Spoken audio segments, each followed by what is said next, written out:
You'll want to read through these first few paragraphs on this page.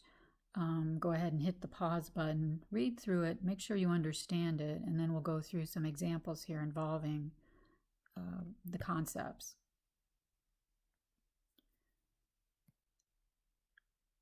So one of the things that we can talk about in terms of function is by putting one variable in terms of another. And usually, again, we assume that x is our independent variable, y is the output or the dependent variable.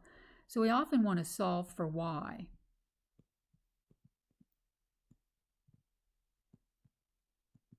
And get it in terms of x. So for these problems, if I can do that, and also create just one equation, then I have a function. Let me explain what I mean by that with these two examples here. For this problem, if I want to solve for y, all right, I'm going to need to distribute. So I'm going to have 4x minus 8, distribute the negative and the 5. So watch your signs here, equals 2. Combine like terms, so I have 4x minus 13 minus 5y equals 2. If I want to solve for y, I want this term by itself. So I'm going to add or subtract first these two terms. So since this is a positive 4x, I'm going to subtract 4x from both sides. Bring down the minus 13. This was a negative 5y.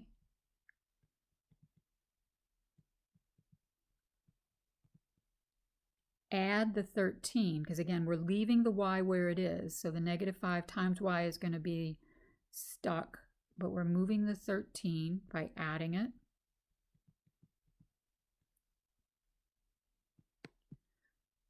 So then I have negative 5y equals 15 minus 4x.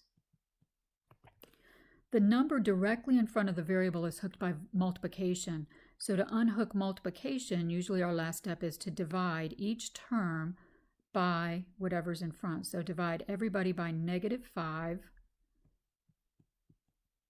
and then simplify. So negative 5 divided by negative 5 is a positive 1y equals, then I have 15 divided by negative 5, a negative 4 divided by negative 5. Well, 4 divided by 5 isn't going to go any further, but negative divided by negative is a positive. And again, we're going to leave things as reduced fractions, not decimals, unless we're told otherwise. So the question is, now that I've got it solved for y, is this going to be a function or not? Well, for every x that I plug in, I will only get one y value out. So by our definition, for every x, there is exactly one y value.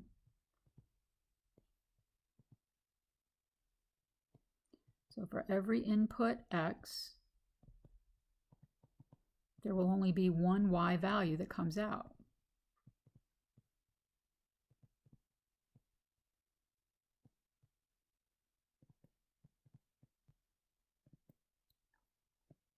All right, notice I'm using the letters in the problem, not just saying for every input there is one output. Because again, I don't know if you know what the input and the output are. So be specific. Here's another way to double check your answer.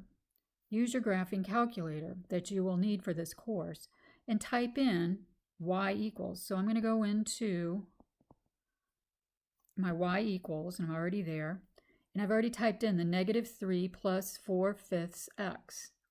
And if I graph that, I see that I have a line that's going uphill. And if I do the vertical line test, in other words, imagine putting vertical lines all the way down this, I only hit the graph one time. In other words, if I come over here to x equals negative 4, there's only one corresponding y value. If I come over here to x equals, I don't know, 9, there's only one y value that corresponds to it. So that's where our definition comes into play. Determine whether it is a function. So yes, it's a function.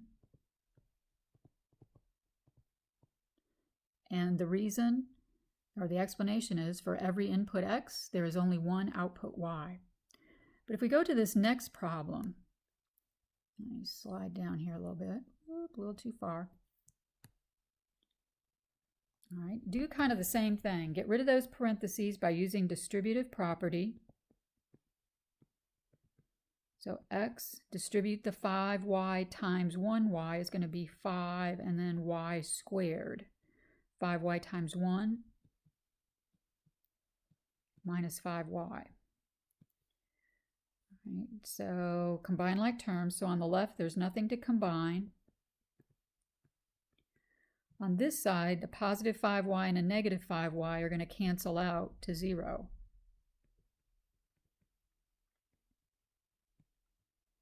The only y that I have in the problem is right here, so I want to get everybody away from that term. So I'm going to subtract x first.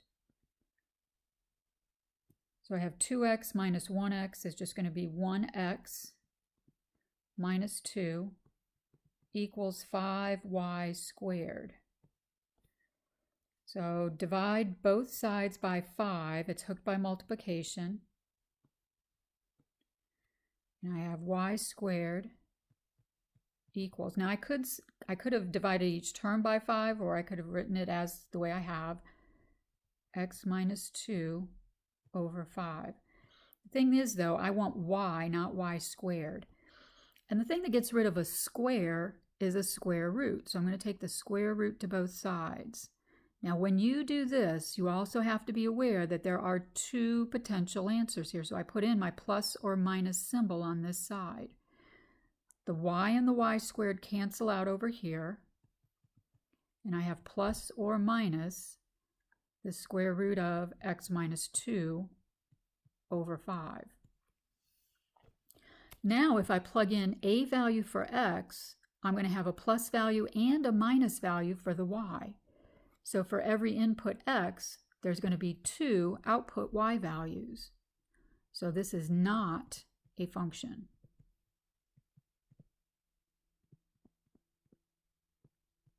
When you have to take the square root and put in this plus or minus symbol, it's not going to be a function. For every x,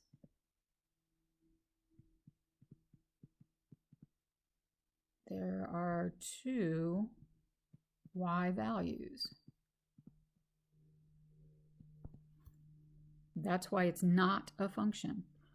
All right, so now let's take a look at this on the graphing calculator. Let me come back in here to y equals, and let me turn this equation off. When you do it with the graphing calculator, you have to type this in as 2 separate radicals. The positive, which is what I have in y2, and then the negative, which is what I have here in y3. And I've just typed in the x minus 5 over 2. I got that typed in backwards. That should be x minus 2 over 5. Let's try that again. And then this should be x minus 2 over 5. Okay. And then let's graph those two to represent this equation. And what you'll notice is there's the top equation and there's the bottom equation. Now if I do the vertical line test, let's say I come over here to the number x equals 9 now, there's 2 different y values that I could choose from. It's because we have that plus or minus here. So it also didn't pass the vertical line test. I mean, think about it. If I drop a vertical line down, I'm going to hit that graph twice. So it's not a function.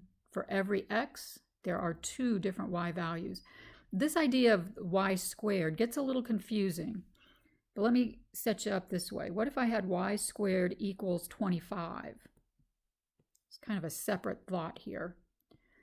And I think about what number squared will give me 25. Well, sure, 5 will. All right, 5 squared is 25.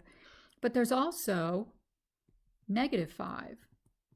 Negative 5 times negative 5 will give me back 25 as well. So when I take the square root to both sides of this equation, I have to put in the plus or minus. The square and the square root cancel over here. And this is how I get both answers, positive square root of 25 or the negative square root of 25. Positive square root of 25 is 5. The negative square root of 25 is negative 5. You have to include the plus or minus anytime you take the square root of an equation.